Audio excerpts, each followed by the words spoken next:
శ్రీ గురుభ్యో నమః. హరిః ఓం.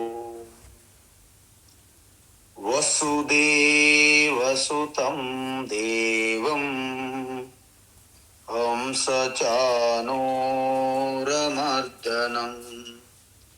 దేవకీ పరమానందం కృష్ణం వందే జగద్గురుం.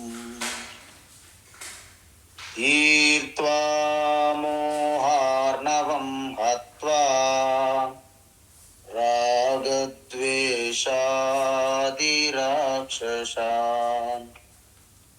సీతా శాంతి సమాయుక్త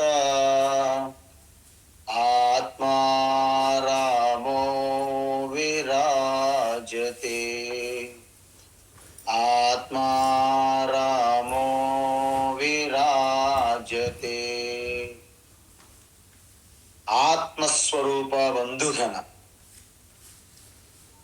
మనం ఇప్పుడు ఆ యొక్క గుర్తు అంటే మనలో సత్వగుణం బాగా వృద్ధి చెంది ఉన్నదా, రజోగుణం బాగా వృద్ధి చెంది ఉన్నదా, తమో గుణం బాగా వృద్ధి చెంది ఉన్నదా అనే విషయం మనమే చెక్ చేసుకోవచ్చు, పరిశీలన చేసుకోవచ్చు. ఏ విధంగా అంటే మనకి ఇక్కడ ఒక లింగం అంటే గుర్తు అని అర్థం. ఎప్పుడైతే సత్వగుణం అధికంగా వృద్ధి చెంది ఉన్నదో సర్వద్వారేషు దేహే అస్మిన్ దేహే సర్వద్వారేషు ప్రకాశ ఉపజాయతే. ఆ చురుకుతనము, ఆ యొక్క తేజోవంతమైనటువంటి ఉత్సాహవంతమైనటువంటి జ్ఞానేంద్రియములన్నీ చాలా ఉత్సాహముతో స్పష్టమైనటువంటి, అంటే ఏదైనా సరే గ్రహించాలి, గ్రాస్ప్ చేయాలంటే చాలా వేగంగా ఉంటుంది. అది జరుగుతూ ఉందంటే అలర్ట్గా నాలో ఇప్పుడు సత్వగుణం బాగా వృద్ధి చెందినది అని మీకు తెలుస్తుంది, ఎదుటి వారికి కూడా తెలుస్తుంది. అదేవిధంగా ఎప్పుడైతే జ్ఞానం వృద్ధి చెందుతూ ఉందో అప్పుడు సత్వగుణము గుర్తు మనకి బాగా వృద్ధి చెందింది. అయితే మరి రజోగుణం సంగతి ఏమిటి? రజోగుణము వృద్ధి బాగా చెందినప్పుడు మనలో లోభము బయటపడుతుంది. అంటే ఇంకా చెయ్యాలి, మరిన్ని చెయ్యాలి, మరెక్కువ చెయ్యాలి, పెద్దగా చెయ్యాలి, అంటే పేరు ప్రఖ్యాతుల కోసము ఈ విధమైనటువంటి ఆ లాలస లంపట లాగేస్తుంది బయటికి. ఎందుకు? ఎప్పుడైతే రజోగుణం వృద్ధి చెందిందో మీ కర్మేంద్రియములు ఆగవు, చాలా చురుకుగా పనిచేస్తాయి. అంటే కాళ్ళు, చేతులు, మన నోరు, అంటే ఈ క్రియాశక్తి చాలా చురుకుగా ఉంటుంది. రజోగుణం ఉండే వాళ్ళకి సామర్థ్యం, ఫిజికల్ సామర్థ్యం ఎక్కువ ఉంటుంది. అందువలన వారు ఆ కర్మల యొక్క స్థాయి పెరుగుతూ పోతుంది, కానీ స్వార్థ బుద్ధి, లోభము అవి ఉంటాయి. అందువలన ప్రతి దాంట్కి అన్నీ కూడా ఆరంభం ఓపెనింగ్. దాని వలన ఏమవుతుంది? అశాంతి, కలత, ఆందోళన, అలజడి, టెన్షన్, స్ట్రెస్ ఇవన్నీ వస్తాయి. అందువలన వారిలో ప్రశాంతత, నిశ్శబ్దము ఇవి ఉండవు. అన్ని చేస్తుంటారు, గుర్తింపు వస్తుంది, పేరు ప్రతిష్టలు అలాగా ఓహో ఆహా అని చుట్టూ డబ్బు కొట్టిన ఉంటారు. కాబట్టి రజో ప్రవృత్తి ఆరంభ కర్మణాం అశమ స్పృహ. అశమ అంటే అశాంతి. కాబట్టి ఈ విషయ భోగాల పైన మక్కువ కలిగి మరిన్ని కర్మలు పెంచుకుంటూ కర్మచక్రంలో పూర్తిగా నిమగ్నమైపోతారన్నమాట. ఇది మనలో ఎప్పుడైతే అది చెయ్యాలి ఇది చెయ్యాలి అలాగ ప్రేరణ కలుగుతుందో అప్పుడు మనలో రజోగుణము అధికంగా వృద్ధి చెందిందని మనం చెక్ చేసుకోవడం. అయితే మీకు తర్వాత చెప్తాం, రజోగుణం ఉండడం తప్పు కాదు. అసలు రజోగుణం లేకపోతే దేశ భవిష్యత్తే ప్రశ్నార్థం అయిపోతుంది. కాబట్టి రజోగుణం ఉండాలి, అన్ని గుణాలు ఉండాలి, 3 గుణాలు ఉండాలి. కానీ 3 గుణాలు ఎప్పుడు ఎలా ఉండాలి, ఎక్కడ ఉండాలి, దేన్ని వృద్ధి చేసుకోవాలి, ఏ సమయంలో అనేది మనకి వివేకం ఉండాలి.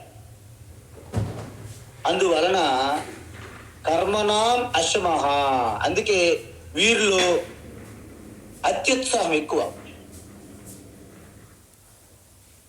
అందువలన స్పృహ, ఇటువంటి వారికి నేనే గొప్ప అనే ఒక విజయ గర్వం, సక్సెస్ఫుల్ పర్సన్ అని పేపర్లు టీవీలు చెప్తుండడం వలన ఆయనకి తెలియనటువంటి విజయ గర్వం పెరుగుతూ ఉంటుంది. నేను కింద నుంచి పైకి వచ్చాను, నా స్వయం కృషితో ఎవరు సహాయం లేకుండే ఈరోజు ఇంతటి వారినయ్యాను అని మాట్లాడుతుంటారు. చూసారా, ఎవరు సాయం నాకు లేదండి, నేను స్వయంగా వచ్చాను. నువ్వు స్వయంగా వచ్చినా ఎలా వచ్చినా యావత్ ప్రకృతి మాత ఎన్ని రకాలుగా నీకు సాయం అందించిందో నీకు తెలియదు. కాబట్టి వాళ్ళు నిజమే కానీ ఒకసారి కాదు అలాగ ప్రచారం చేసుకుంటుంటారు అన్నమాట. స్వయం కృషి అని మనం వారి మాట ఒక్కసారి కనుక శ్రద్ధతోని పూర్తిగా స్పందించలేదు అనుకోండి, మన మీద పడతారు, కోపడతారు. వారి మాట వింటున్నంత వరకు మీకు ఓకే గుడ్ సర్టిఫికేట్ మీకు ఇస్తారు. ఒక్కసారి కనుక వారి చెప్పే విధానాన్ని మీరు కాదు అంటే వారు ఒప్పుకోరు. అంటే ఏంటి? స్పృహ అంటే ఈ అహంకారం, అభిమానం బాగా ఉంటాయి. అందువలన ఎప్పుడు వస్తున్నాయి? మనలో రజోగుణం పెరుగుతున్న కొలది కర్మలు చెయ్యాలి, కార్యాలు చెయ్యాలి, పెద్దగా చెయ్యాలి, గొప్పగా చెయ్యాలి అనే అభిమానము, అహంకారము, నేనే గొప్ప, నేనే సర్వంకి కర్తను అనే అభిమానం, ఈ అహంకారం. అందువలన అలాంటివి ఏవైనా మనకి కలిగినప్పుడు స్వార్థము, లోభము కలుగుతున్నాయి అంటే ఓహో ఇది నా యొక్క రజోగుణ ప్రభావము అని మనము గుర్తించగలం. అయితే మరి ఈ 2 అయ్యాయి. ఇప్పుడు మరి తమోగుణం సంగతి ఏంటి? తమోగుణం సంగతి ఏంటంటే అప్రకాశో ప్రవృత్తిశ్చ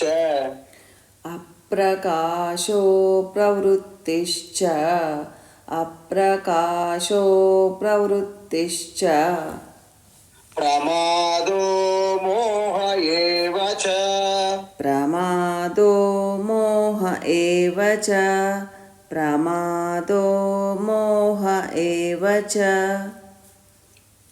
తమస్యేతాని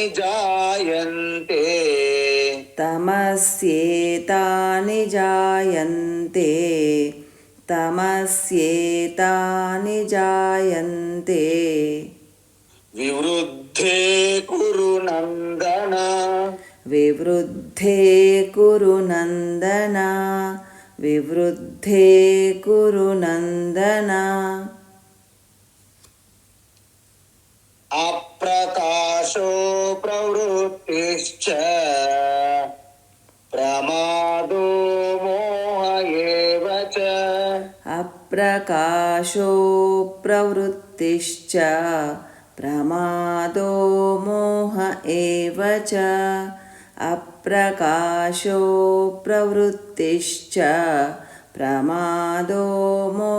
ఏవ చ తమస్యేతాని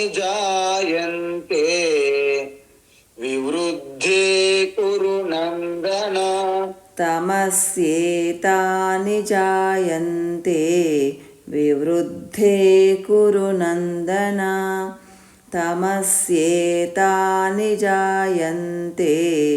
వివృద్ధే కురు నందన. ఉత్తమం. శ్లోకం చదివేటప్పుడు మిగతా వారందరూ కూడా ఒక్కసారి మీ యొక్క ఆడియో మ్యూట్ పెట్టుకోగలరు. ఓకే. ఇప్పుడు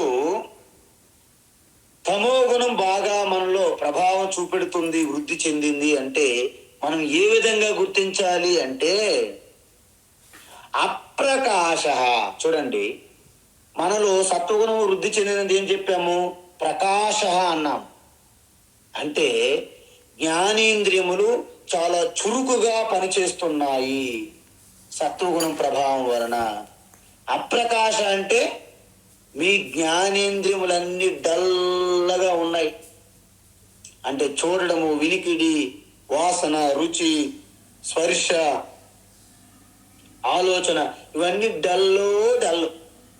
ఎందుకు అంటే ఈ తమో గుణం వలన బద్ధకము, నిద్ర, నిర్లక్ష్యము, అశ్రద్ధ ఇవి కదా దాని యొక్క ప్రోడక్ట్స్, కార్యాలు.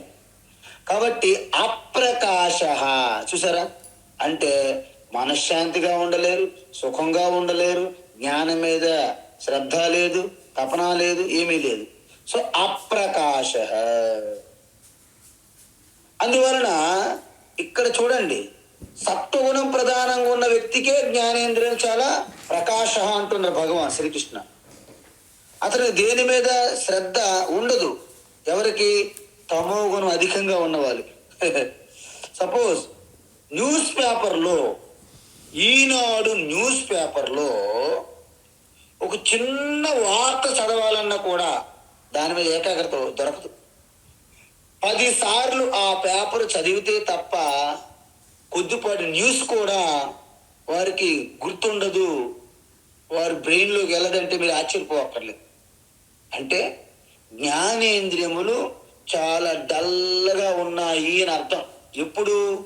తమోగుణం అధికంగా ఉంది. అందుకే వారితో చాలా డేంజరస్. మీరు ఏమి చెప్పినా వాళ్ళకి తలకెక్కదు. నిజానికి మీకు వైరాగ్యం వస్తుంది వాళ్ళకి చెప్పి పొరపాటుని ఏమి చెప్పినా వాళ్ళతో పాటు మీరు వెళ్తూ ఉండాలి, మీరు కూడా చేసుకుంటూ ఉండాలి. ఒక అమ్మగారు వంట మనిషి పెడతారు, వంట చేయిస్తారు, స్టార్టింగ్ నుండి ఎండింగ్ వరకు తనే వండుకుంటారు. కానీ అన్ని చెప్తుంటారు, తనతో ఏమీ చేయనివ్వరు.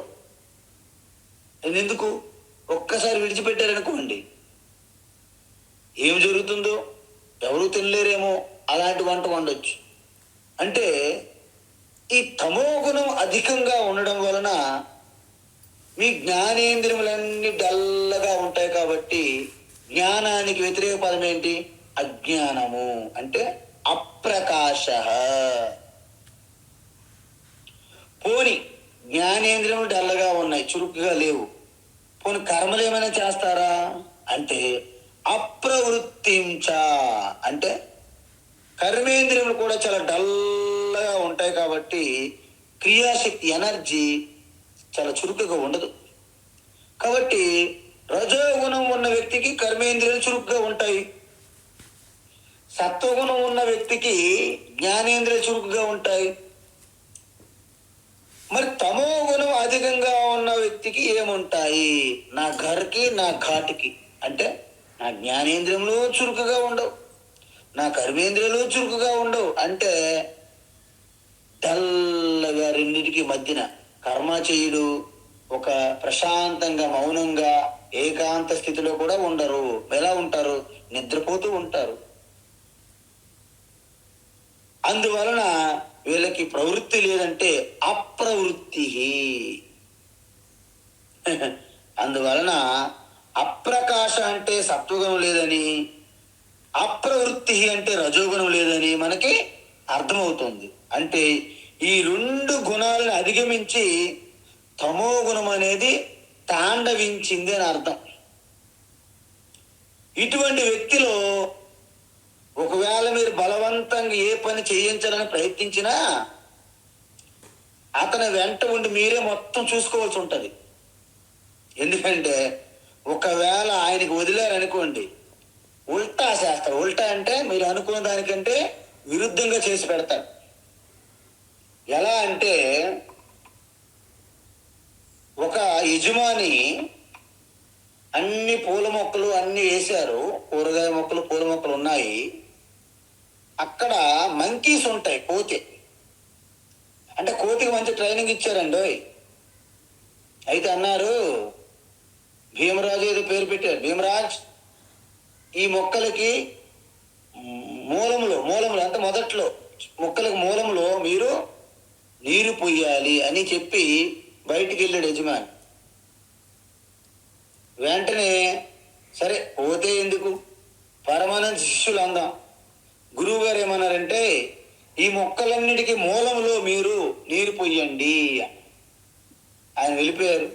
మీరు వెళ్ళారు పెరట్లోకి, గార్డెన్. అమ్మ అన్ని చూశారు, అన్ని బాగా ఎండిపోయినాయి, నీరు లేదు.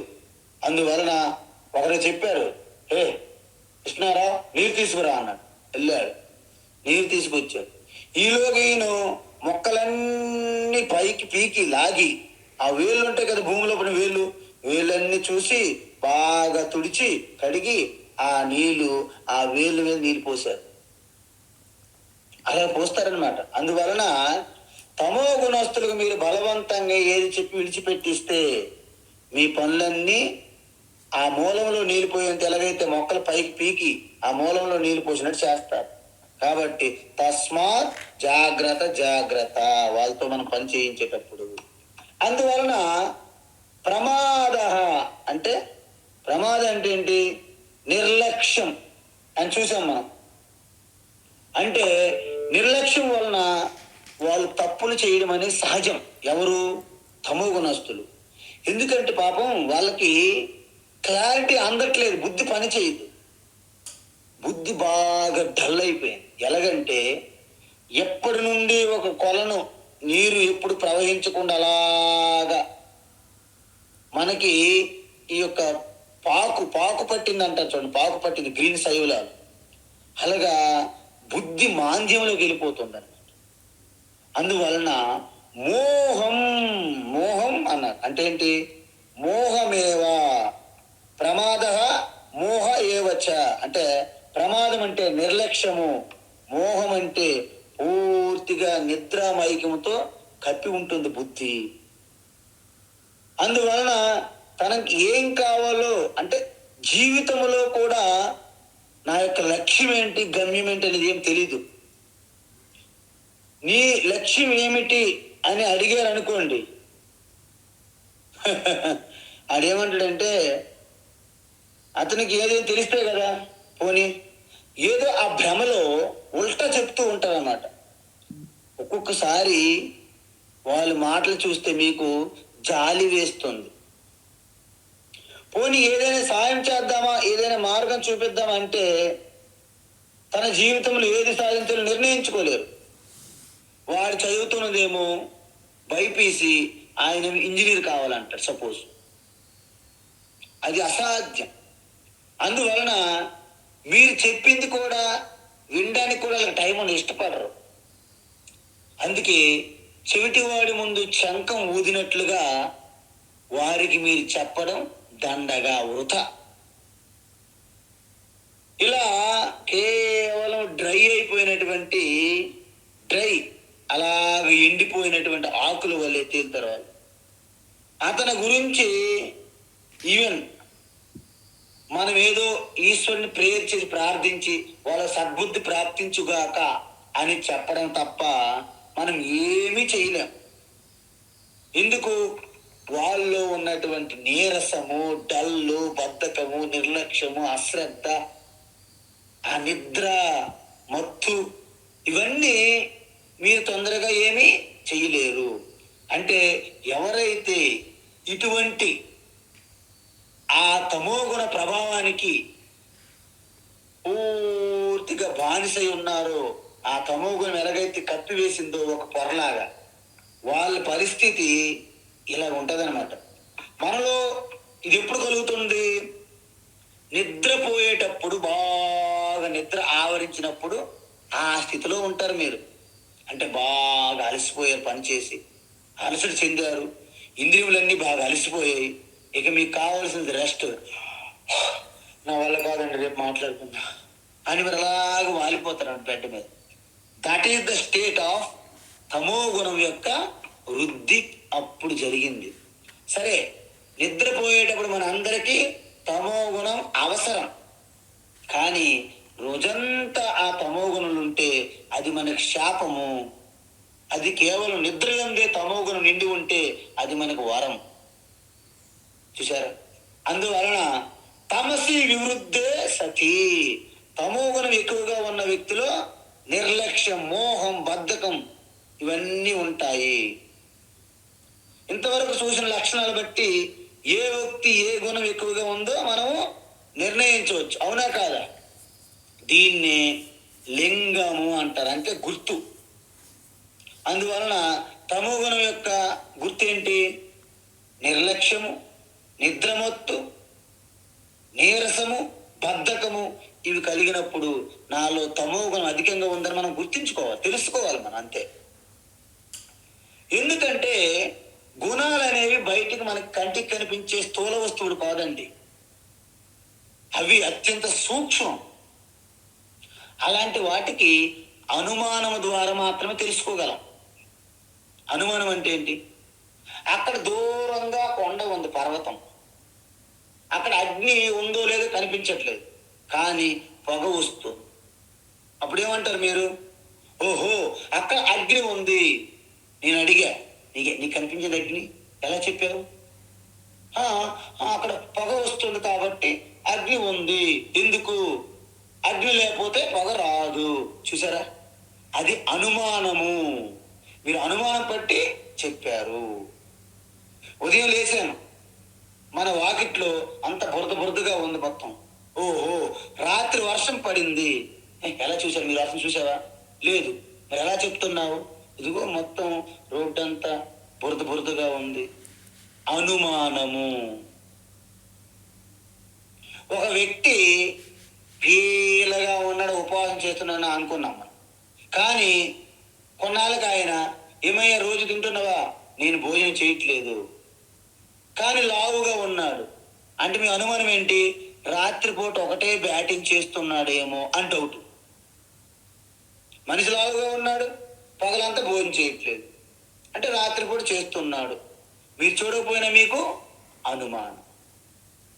సో ఈ విధంగా మీరు అనుమానం ద్వారా మనము తెలుసుకుంటాము. ఇప్పటి వరకు భగవాన్ మనకి ఏం చేశారు, ఏం చెప్పారు అంటే, 3 గుణాలు మనలో ఏది అధికంగా ఉన్నదో అది మనం గుర్తించుకోవాలి. అయితే మనం ఇప్పుడు ఏం చేయాలి? మనలో తమో గుణం అధికంగా అక్కడ నుండి ప్రారంభించాం. మన జీవితం పుట్టినప్పటి నుండి తమో గుణం ఉంటుంది మనకి. కాబట్టి తమో గుణం ఉన్న వారికి డైరెక్ట్గా సత్వగుణం సంబంధించిన కార్యాలు చేయించరాదు. అంటే జ్ఞానం సంబంధించి ఏకాంతము, నిశ్శబ్దము, మౌనము ఇలాంటి పనికిరావు. తపస్సు ఇలాంటి పనికిరావు. మరి ఏం చేయాలి? వాళ్ళకి వారిలో కోరికలని పుట్టించాలి. బండరాయిలా పడి ఉంటారు కాబట్టి వాళ్ళని ఆ బద్ధకము నుంచి బయటకు లాగడానికి బలమైన కోరికలు వాళ్ళలో పుట్టించాలి. అందుకే సకామ కర్మలు పెట్టారు వేదములు. ఎవరికి పెట్టారు, ఎప్పుడు పెట్టారు అనే గుర్తించలేని వివేకం మనకు ఉంటే కదా, గుర్తించే వివేకం.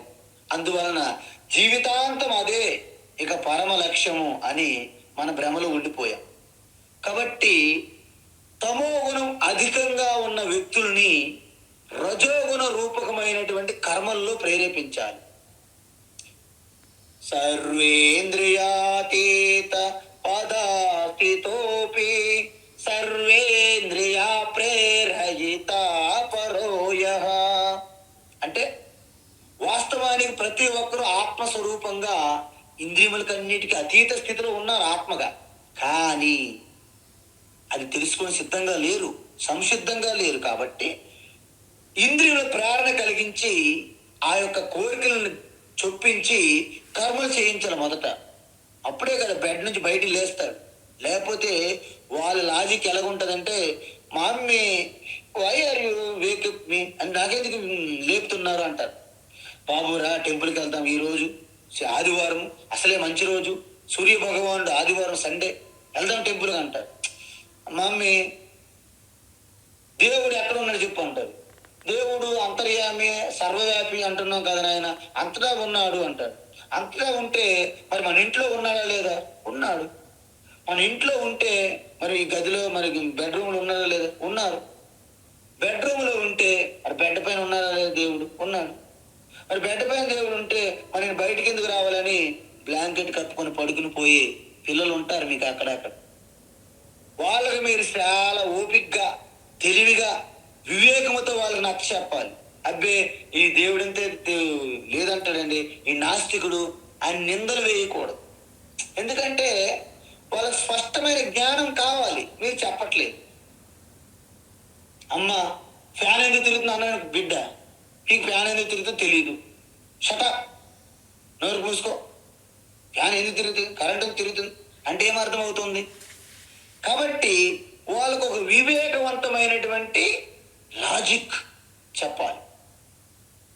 అందువలన ఇప్పుడు మీరు చూడండి, ఆ బిడ్డకి ఒక చిన్న పిన్ని పట్టుకుని ఇలా గుచ్చారనుకోండి, mummy it's so fine, it's terrible, don't do that అంటాడు అన్నమాట. అంటే ఏంటి? నాకు చాలా నొప్పిగా ఉంది, అలా గుచ్చొద్దంట. నొప్పిగా ఉందా, ఎక్కడ చూపెట్టు అన్నారనుకోండి, నొప్పిగా ఉంది ఎలా చూపెడతాడు ఆయన? మీరు ఇలా బాగా గిల్లారు అనుకోండి, నొప్పిగా ఉందంట, నొప్పి చూపెట్టగలరా? చూపెట్టలేదు. అదేవిధంగా ఆవుకి దాని యొక్క ఎసెన్స్ సారం పాలుగా మారుతుంది. మనం ఫుడ్ పెడితే పాలు ఎక్కడో ఎగ్జాక్ట్ కరెక్ట్ చెప్పగలరు ఎవరైనా?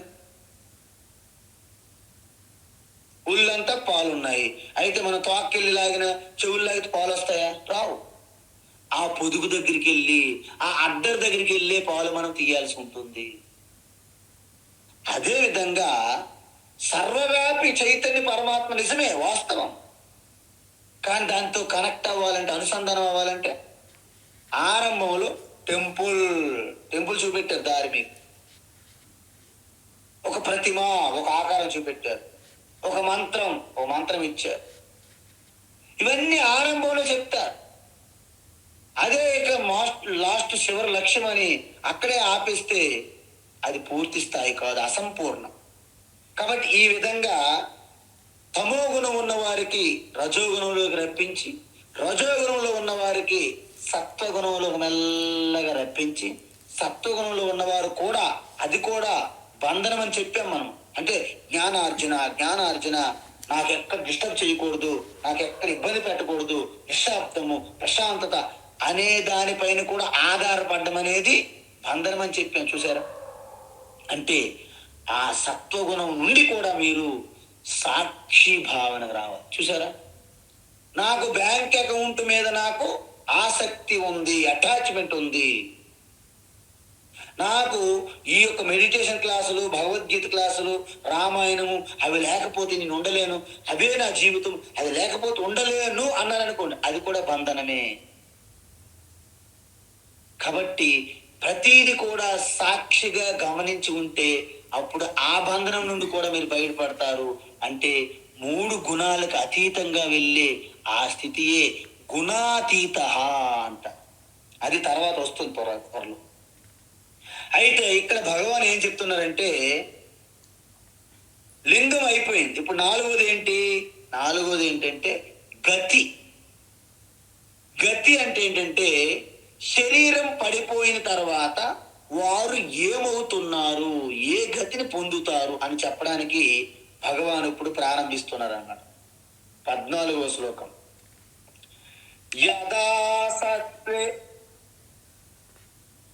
మీరు ఒక్కసారి ఆడియో మ్యూట్లో పెట్టుకోండి అమ్మా, ఏమవుతుంది ఇది. యదా సత్వే ప్రవృద్ధేతు, యదా సత్వే ప్రవృద్ధేతు, యదా సత్వే ప్రవృద్ధేతు ప్రళయం యాతి దేహభృత్, ప్రళయం యాతి దేహభృత్, ప్రళయం యాతి దేహభృత్ తదోత్తమవిదాం లోకాన్, తదోత్తమవిదాం లోకాన్, తదోత్తమవిదాం तदोत्तमविदां लोकान् अमलान् प्रतिपद्यते अमलान् प्रतिपद्यते अमलान् प्रतिपद्यते यदा सत्त्वे प्रवृद्धे तु प्रलयं याति देहभृत् यदा सत्त्वे प्रवृद्धे तु प्रलयं याति देहभृत् यदा सत्त्वे प्रवृद्धे तु प्रलयं याति देहभृत् तदोत्तमविदां लोकान् अमलान् प्रतिपद्यते तदोत्तमविदां लोकान् अमलान् प्रतिपद्यते तदोत्तमविदां लोकान् अमलान् प्रतिपद्यते ఉత్తమం. ఇప్పుడు ఎప్పుడైతే మనిషిలో సత్వగుణం బాగా వృద్ధి చెందించి ఉంది. ఇప్పుడు మీరు గమనించండి, మనం చెప్పేది అజ్ఞాని గురించా జ్ఞాని గురించా చెప్పండి. అంటే మీరు ఏదైనా ఒక గుణములో ఉన్నారు అంటే మీరు అజ్ఞాని కిందే లెక్క. అంటే ఈ 3 గుణాలు ప్రభావంగా వృద్ధిగా చెంది ఉన్నటువంటి అజ్ఞానులు అని లెక్క. అంటే సత్వగుణం అధికంగా వృద్ధి చెంది ఉన్నప్పుడు అజ్ఞాని శరీరం విడిచిపెట్టినప్పుడు ఎటువంటి గతి పొందుతారు? రజోగుణం అధికంగా వృద్ధి చెంది ఉన్నప్పుడు అజ్ఞాని శరీరం విడిచిపెట్టినప్పుడు ఎటువంటి గతి పొందుతారు? తమో గుణం అధికంగా ఉన్నప్పుడు అజ్ఞాని శరీరం విడిచిపెట్టినప్పుడు ఎటువంటి గతి పొందుతారు అనే విషయం ఇప్పుడు మనము వివరిస్తున్నారు భగవాన్ శ్రీకృష్ణ. మీరు కన్ఫ్యూజ్ అవ్వకూడదు. ఏంటంటే ఈ 3 గుణాలలో ఏదో ఒక గుణం వృద్ధి చెంది ఉన్నది కదా. వీళ్ళకి ఆత్మతత్వము, పరమాత్మతత్వము, జీవన్ముక్తి అవేమి లేవు. ఈ గుణముల్లో బంధింపడి ఉన్నారు. అది సత్వగుణమా, రజోగుణమా, తమో గుణమా, ఏదో ఒక గుణం ఉంటాయి. కాబట్టి ఇవి గతి శ్లోకాలు అంటారు. గతి అంటే ప్రయాణ కాలం. ప్రయాణ కాలం అంటే ఏంటి? ప్రళయము అంటే మరణము తర్వాత. నాకు అంటే మరణము తర్వాత ఏ గుణం ప్రధానంగా ఉంటే ఎటువంటి శరీరాలు ఎటువంటి లోకాలకు పోతారు ఒక జీవి అంటే జీవాత్మ ప్రయాణం గురించి వివరించబోతున్నారు భగవాన్ శ్రీకృష్ణ. ఇది మన అందరికీ చాలా అవసరం. ప్రతి ఒక్కరికి కూడా భవిష్యత్తులో అంటే మీకు ఎంతటి జ్ఞానం ఇచ్చారు భగవద్గీత అంటే ఈ భగవద్గీత ప్రకారంగా నాలో ఏ గుణము అధికంగా ఉన్నది, ఏ గుణము అధికంగా ఉన్నప్పుడు మీరు శరీరాన్ని విడిచిపెడుతున్నారు, దాన్ని బట్టి మీరు ఎటువంటి లోకము ఎటువంటి శరీరం మళ్ళీ పొందుతారనేది మీకు స్పష్టత వస్తుంది. అది కానీ అంత చక్కగా సావధానంగా మీరు గమనించాలి. అప్పుడు మీకే తెలిసిపోతుంది. అంతే తప్ప ఏదో జ్యోతిషుల దగ్గరికి వెళ్ళి చెప్పండి నా భవిష్యత్తు ఏమవుతుంది, నాకు పునర్జన్మ ఉందా, పునర్జన్మలో నేను ఏం పుడతాను, మనిషిగా పుడతానా, ఈ ఇంట్లో పుడతానా, ఇతనికే భార్యగా పుడతానా, లేకపోతే ఈవిడికే భర్తగా పుడతానా, ఇలాంటి అజ్ఞాన మాటలు అక్కర్లేదు. మనకి మీకు తెలిసిపోతుంది స్పష్టంగా. ఎలా అంటే ఈ శ్లోకములో సత్వగుణం అధికంగా ఉన్నప్పుడు మనిషి శరీరాన్ని విడిచిపెడితే వారు పొందే గతి ఏమిటి అనేది ఈ శ్లోకంలో చెప్తున్నారు. అంటే 14వ శ్లోకం అనేది ఎవరైతే సత్వగుణం బాగా వృద్ధి చేసుకొని అదే సత్వగుణంలో ఉంటూనే వాళ్ళ శరీరాన్ని విడిచిపెట్టగలిగితే ఏమవుతుంది? యదా సత్వే ప్రవృద్ధేతు ప్రళయం యాతి దేహభృతు. దేహభృత్ అంటే జీవాత్మ, అంటే దేహాన్ని కలిగి ఉన్నారు. అంటే జీవాత్మ. ఇక్కడ ప్రళయం అంటే మరణం. మామూలుగా ప్రళయం అంటే మనం ఏమనుకుంటాము, మొత్తం సృష్టి అంతా 2012లో యుగాంతం అని చాలా మంది ప్రచారాలు చేసుకొని ఇప్పుడు కూడా చేస్తూనే ఉన్నారు. అప్పుడు యుగాంతం అవుతుంది. అప్పుడు చాలా మంది చర్చిల్లో యుగాంతం అయిపోతుంది కాబట్టి మీ డబ్బు ధనమంతా కూడా చర్చికి రాసేయండి. యుగాంతం అయిపోతే చర్చి కూడా యుగాంతంలో కొట్టుకుపోతుంది కదా. అది తెలివితేటలు చూడండి. నాకు వీడియో వచ్చింది. అది యుగాంతం అయిపోతుంది కాబట్టి మీ డబ్బులు మీ ధనం అంతా కూడా చర్చికి సమర్పించండి అన్నాడు వాడు. యుగాంతం అయిపోతుందని. యుగాంతం అయిపోతే నువ్వు కూడా పోతావు కదా, చర్చి పోతుంది కదా అని ఎవరు అడగరు. వాళ్ళు గుర్రెలుగా అలాగా ఫాలో అయిపోతారు. We are just followers, not thinkers. అంటే మొత్తం సృష్టి లయమని కాదు. ఇక్కడ వ్యక్తి శరీరాన్ని విడిచిపెట్టడము అంటే శరీరం మరణించడము. యదా సత్వే ప్రవృద్ధి, సత్వగుణం అధికంగా ఉంటే అతని పరిస్థితి ఏమిటి అంటే ఇక్కడ అంటున్నారు, ఈ వ్యక్తి ఆత్మతత్వంతో దర్శించిన జ్ఞాన అజ్ఞాన ముందే చెప్పాను మీకు. అజ్ఞాని కానీ సత్వగుణం అధికంగా ఉంది అంటే జ్ఞానార్జన ఇంకా కోరిక తగ్గలేదు. ఎప్పుడు కూడా ఏకాంతం కోరుకుంటుంటారు. సుఖము, ఏకాంతంలో సుఖము, నిశ్శబ్దంలో సుఖము, ఎటువంటి డిస్టర్బెన్స్ ని భరించలేరు. ఇలాగ ఉన్నాడన్నమాట. సో వీరు ఏ లోకానికి ఏ శరీరాన్ని పొందుతారు అనేది ప్రశ్న. ఇక్కడ గుర్తుంచుకోండి, ఆత్మతత్వం తెలుసుకున్న జ్ఞాని జీవన్ముక్తులు అవుతారు. అంటే శరీరాన్ని విడిచిపెట్టక ముందే మోక్ష స్థితిలో ఉంటారు. అందువలన వారు జీవించినప్పుడే మోక్షం పొందారు కాబట్టి ఇక శరీరం పడిపోతే ఇంకా మోక్షం గురించి ప్రశ్న ఎందుకు ఎత్తుతుంది? దాన్నే విదేహముక్తి అంటారని చెప్పాము.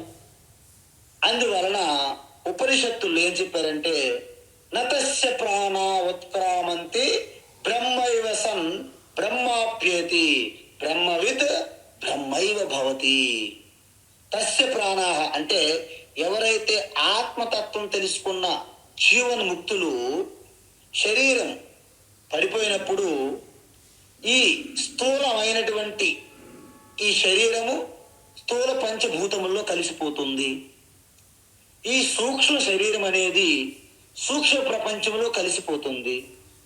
శుద్ధ చైతన్య ఆత్మ సర్వవ్యాపి చైతన్యంగానే మిగిలిపోతుంది. అంటే చిదానంద రూప శివోహం శివోహం తదేకోవశిష్ట శివ కేవల అహం అని అయిపోతారు. అందువలన మీకు ఎలాగైతే సముద్రంలో పెద్ద ఐస్ లేకపోతే ఇంతకుముందు మనం చెప్పాం, ఒక ఉప్పు బొమ్మ సముద్రంలో ఎలాగైతే కరిగిపోయి సముద్ర నీటితో ఒకటి అయిపోతుందో ఆ విధంగా ఈ జ్ఞాని అనేవారు ఇంకేమీ మిగలవు. అందుకే జ్ఞానిని మనం ఎలా ఫాలో అవ్వగలమంటే, జ్ఞానిని మీరు ఫాలో అవ్వలేరు. ఎందుకు? పక్షులు ఎలాగైతే ఆకాశంలో ఎగురుతున్నప్పుడు వాటి అడుగుజాడలు ఎలాగైతే మనకు తెలియవో, చేపలు ఎలాగైతే నీటిలో వెళ్ళిపోయిన తర్వాత వాటి అడుగుజాడలు ఎలాగైతే మనకి ముద్రలు కనిపించవో, జ్ఞాని యొక్క స్థితి కూడా అదే విధంగా ఉంటుంది అని చెప్తారు. అందువలన ఈ జ్ఞానికి ప్రయాణం లేదు కాబట్టి మనం ఇప్పుడు మాట్లాడేది ఎవరి గురించి? సత్వగుణం బాగా వృద్ధి చెంది ఉన్నటువంటి అజ్ఞాని శరీరం విడిచిపెట్టినప్పుడు కలిగే స్థితి గురించి భగవాన్ శ్రీకృష్ణ చెప్తున్నారు. అందువలన ఎక్కడికి వెళ్తారు ఆయన? అమలాన్ లోకాన్ ప్రతిపద్యతే. అమలాన్ అంటే ఏంటి? శుద్ధమైన పవిత్రమైన మలము లేనివి అని అర్థం. అటువంటి లోకాలు. అందుకే మనకి పురాణాల్లో 14 లోకాల గురించి చెప్తారు. అంటే పైన 6, కిందన 7, మధ్యలో మనము. పైన 6 కింద 7 మధ్యలో మనము అంటారు. అంటే ఏంటి? ఈ భూలోకం అనేది సెంటర్. పైన 6 కింద 7. పైలోకాలు ఏమంటాము? ఇది భూలోకం. భూ వదిలేయండి. పూర్లోక, సువర్లోక, మహర్లోక, జనలోక, తపోలోక, సత్యలోక, ఇలా 6 లోకాలు పైన ఉన్నాయి. పైన అంటే ఇదేదో సరళ రేఖల పైన కిందని కాదు, అత్యంత సూక్ష్మంగా ఉంటాయి అంతే. అందువలన వాటిని పుణ్యలోకాలు అంటారు, స్వర్గాది లోకాలు ఇవన్నీ. అందువలన మనం ఎవరమైనా సరే పైకి వెళ్తే మన పుణ్యం వల్ల వెళ్తున్నాం కాబట్టి అక్కడ మీరు కర్మలు చేయని పని లేదు. ఏం చేస్తారు? మీ పుణ్యాన్ని అనుభవించడమే. అంటే భోగాల్లో తేలడమే. అంటే ఉదయం నుండి రాత్రి అనికి రాత్రి పగలు లేకుండా ఊగుతూ తూలుతూ భోగము భోగము భోగము, కావో పీవో, మజా మజా మజా, వెర్రి. సో ఈట్ సెలబ్రేట్ అంటారు కదా. అందువలన ఏ ఏ శతం మనుష్య ఆనందా స ఏకో మనుష్య గంధర్వానామానంద. ఏ ఏ శతం మనుష్య గంధర్వానంద స ఏకో దేవ గంధర్వానామానంద. తే ఏ శతం దేవ గంధర్వానామానంద స ఏకో ఇంద్రస్య ఆనంద. అంటే మనిషి ఈ భూమండలం అంతా తన హస్తగతం అయ్యి సకల సంపద ఐశ్వర్యము సర్వము తన ఆధీనములు ఉండి మంచి యవ్వనంగా ఆరోగ్యంగా ఉండి ఎటువంటి రోగాలు లేవు, బాగా శాస్త్ర విద్యలు సకల విద్యలు అన్ని కళలు వచ్చినప్పటికీ ఒక వ్యక్తి పొందే ఆనందం ఎంత అంటే గంధర్వలోకములో ఒక గంధర్వ పొందిన ఆనందములో 100వ వంతు కూడా ఉండదంట. ఆ గంధర్వ పొందుతున్నటువంటి ఆనందం ఎంత అంటే స్వర్గలోక దేవతలు పొందుతున్న ఆనందములో 100వ వంతు ఉంటుందంట. స్వర్గలోకములో దేవతలు పొందుతున్న ఆనందం ఎంత అంటే ఇంద్రుడు పొందే ఆనందములో 100వ వంతు ఉంటుందంట. ఇంద్రుడు పొందే ఆనందం ఎంత అయ్యా అంటే బృహస్పతి పొందే ఆనందములో 100వ వంతు. ఇలాగ చెప్పి చివరికి ఏమన్నారంటే ఆత్మస్వరూప సాక్షాత్కారము కలిగిన జీవన్ముక్తి కలిగే ఆనందము అనంత ఆనందము అని చెప్పారు అక్కడ.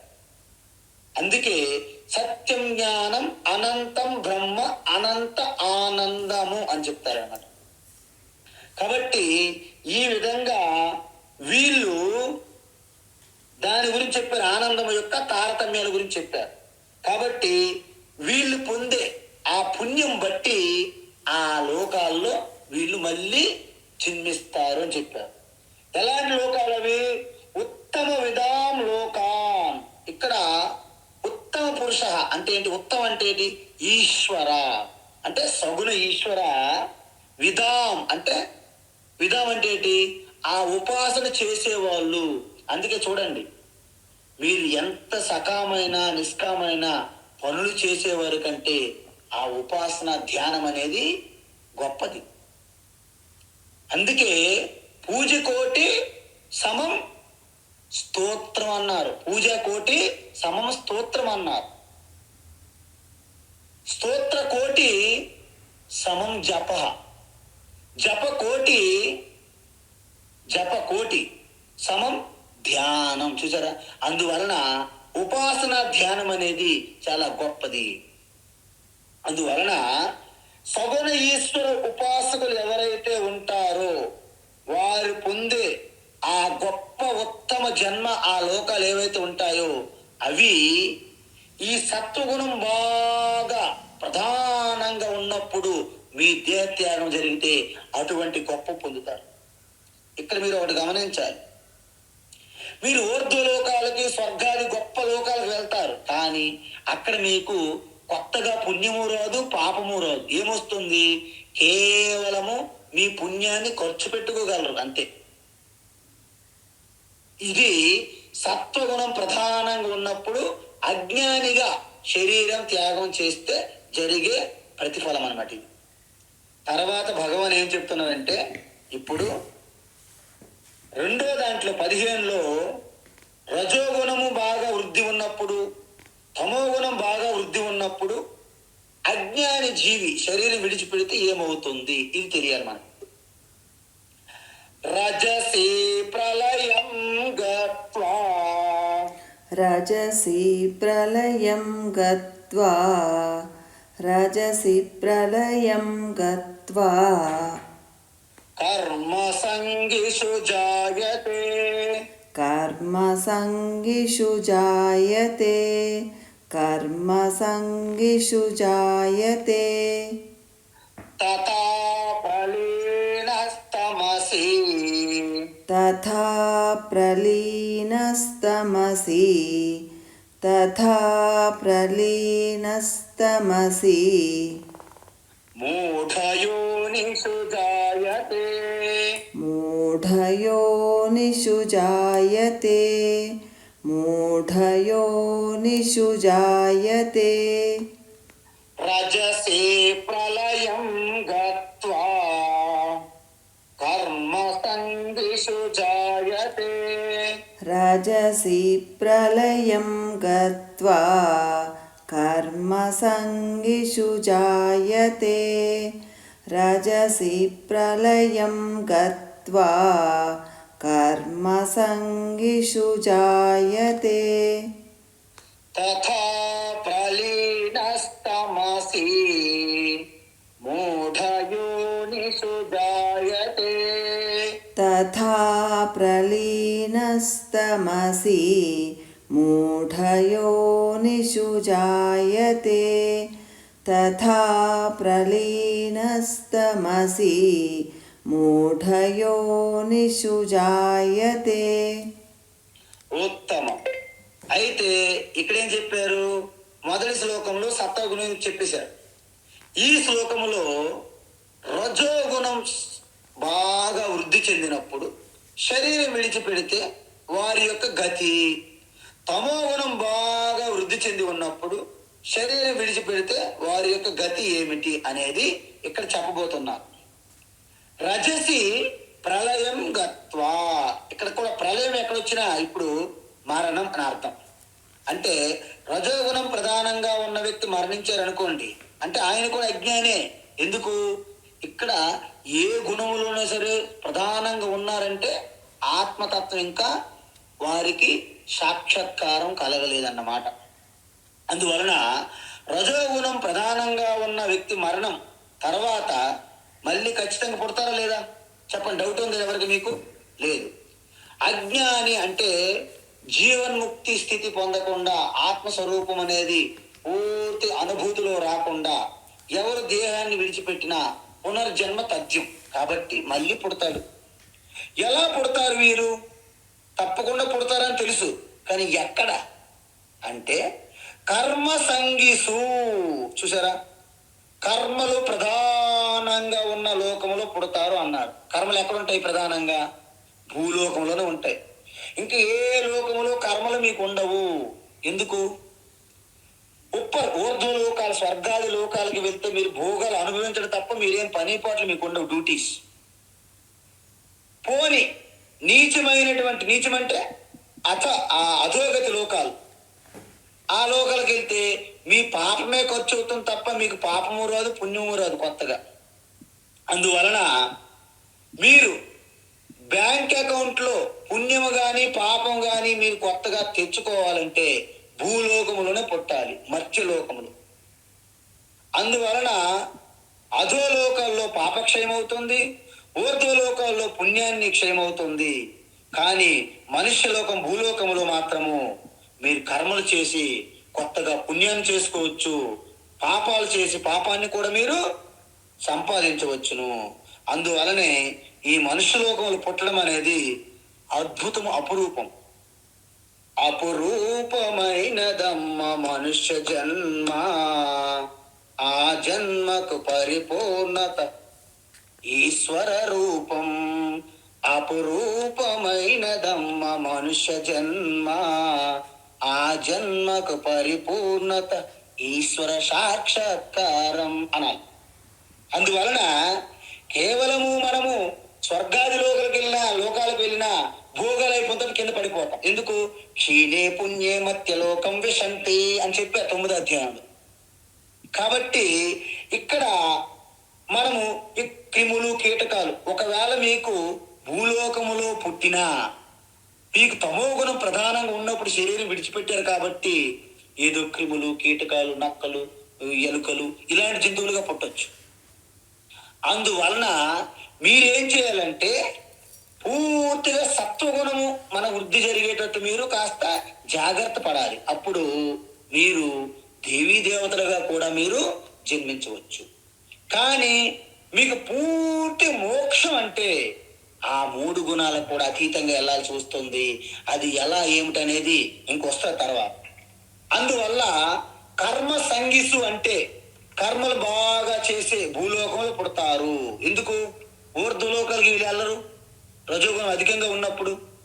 పోని అత్యంత అధమైనటువంటి లోకాలకు వెళ్తారా? అలాగా వెళ్ళరు. అందువలన సత్వగుణం ఉన్న లోకాలకి ఊర్ధ్వలోకాలకి వెళ్తే సత్వగుణం ఉండాలి, తమో గుణం అధికంగా ఉంటే అధోలోకాలకు వెళ్ళాలి. కానీ ఈయన మధ్యన ఉన్నారు వీళ్ళు. ఎవరు? రజోగుణం ప్రధానం.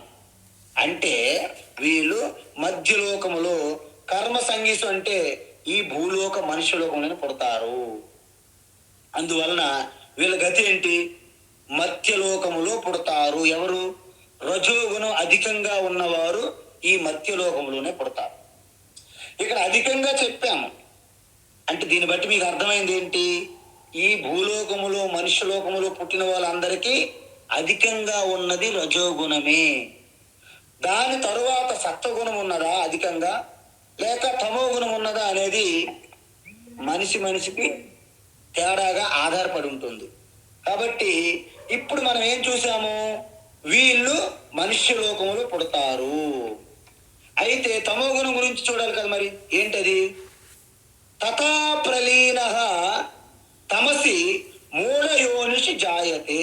అంటే తమో గుణం ప్రధానంగా ఉన్న వ్యక్తి మరణం సంభవించినప్పుడు అతను అధోలోకాల్లో పుడతారు. చూసారా? ఊర్ధ్వలోకాలకు వెళ్ళడు. ఎందుకు? ఆయనలో సత్వగుణం లేదు. పోనీ మత్స్యలోకంలో వస్తాడా అంటే రజోగుణము లేదు. అధికంగా ఏమున్నది? తమో గుణం. అందువలన అధోలోకాలు పాతాళ లోకాలకు వెళ్తారు. ఈ పాతాళ లోకాల గురించి కూడా మనకి పురాణాలు చెప్పారు. ఆతల, విత్తల, తలాతల, మహాతల, రసాతల, పాతాల అని 7 లోకాలు చెప్తారు. కాబట్టి ఏ లోకాల్లో పుడతారు. లేకపోయినా ఒకవేళ భూమండలంలో పుట్టారనుకోండి, వృక్షాలు గాను, క్రిములు గాను, కీటకాలు గాను, పశువులు, పక్షులు గాను పుడతారు. అందువలన అవి జ్ఞానం తెలుసుకోవాలని మన క్లాసులు రావు. చూడండి. ఎందుకు? వాటిలో సత్వగుణము లేదు, రజోగుణము లేదు. అధికంగా ఏమున్నది? తమో గుణం. అందువలన అధోగతి మూఢయోనిసు అంటే మూఢము అంటే ఏంటి?